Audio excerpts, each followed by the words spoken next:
तोंड दाबलं, बंद केलं रात्री की मग तिला गुदमरतं रात्री, म्हणजे असं तोंड उघडं राहतं आणि घोरत असल्यामुळे तुम्ही प्रयत्न करत आहात. ही नाकावरती अशी नॉच आलेली आहे आणि हे नाकात जर बघितलं ना तर ते एवढ्या लहान वयामध्येच नाकाचा हाड डाव्या बाजूला ढकललं चाललं आहे हे, आणि उजवाची नाकपुडी सुजत चाललेली आहे. तर हे आतून ॲलर्जीचे बदल असतात, त्याच्यामुळे असा हा भाग पण पुढे चाललेला आहे. आणि 7 वर्षाची होईल आता माझ्यामध्ये, पण ती एवढी छोटी वाटते ना अजून.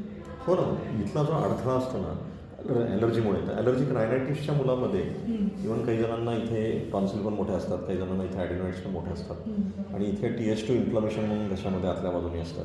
तर त्याच्याने उंचीवर आणि वाढीवर परिणाम होणं हे प्रूव्हन आहे आता. म्हणजे मी आता जवळजवळ 35 वर्षापासून काम करतोय ना, त्याच्यामध्ये आम्ही मध्ये जवळजवळ 10,000 मुलांचा अभ्यास केला होता. तर त्याच्यामध्ये 32% मुलांना याच्यामुळे सुद्धा उंचीवर परिणाम होतो हे सिद्ध झालेलं आहे. आता तुमच्या दोघांशी बोलत असताना मी जे बघितलं त्यांच्या नाकावरती ही जी नॉच आहे, इकडे बघूया, हे काय नाकामध्ये जर बघितलं, हे बघा उजव्या बाजूची नाकपुडी.